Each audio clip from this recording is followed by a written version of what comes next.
Are you the type of person when the word exercise comes up, your head just goes, oh, I'm tired. Do I have to?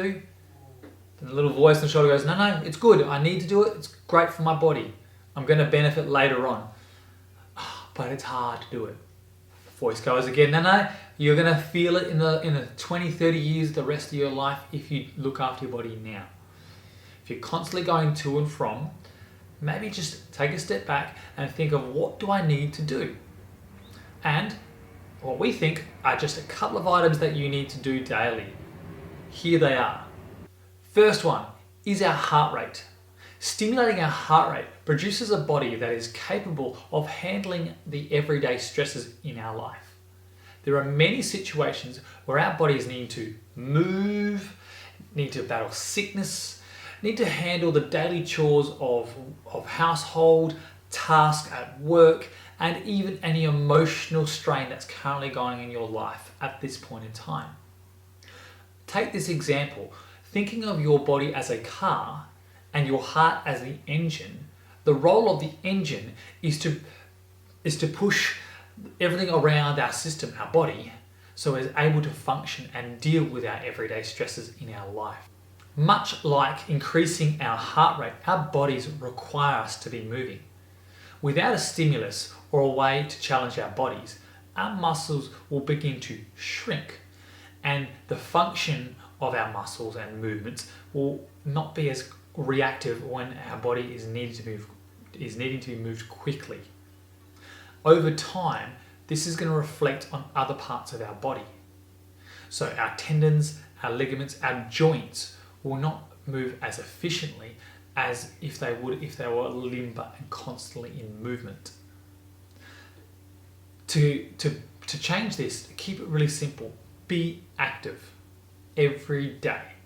It doesn't have to be working out 5 or 6 days a week with exercise. All it needs to be is you go out for a stroll with your family afternoons, or you walk to work or cycle into the train station. By making those intentional activities through the day that require our bodies to move, our bodies will find the benefit throughout the day and not be so sore when required to move quickly. Strive to discover ways so that our brain can complete tasks. In that search of finding tasks and completing those tasks, our brain is getting more efficient and effective at firing little synapses and electronic cues in our mind to be able to solve problems, to tell our body to do things. By optimizing our mind this way, we are able to think clearly when any situations arise that demand more of our mind. Some of these ways could include completing puzzles, crosswords, word salutes, learning new skills. Anything that requires us to use a little bit more brain power is a great way to keep the sharpness of our minds for the rest of our years to come. Other ways may not necessarily be so logical and thinking about them in that way. They could be more expressive and using more emotive ways. So things like dancing, singing, acting, all of that energy that comes out, even through laughing, our brain has to use a lot of little electrons to fire off and make ourselves feel happy. Other ways to challenge our mind can be done in a different way. Things like singing, dancing, drawing, acting. These are all creative. And in general, these creative tasks are like doing repetitions of squats in the gym for our legs, but instead it's for our mind.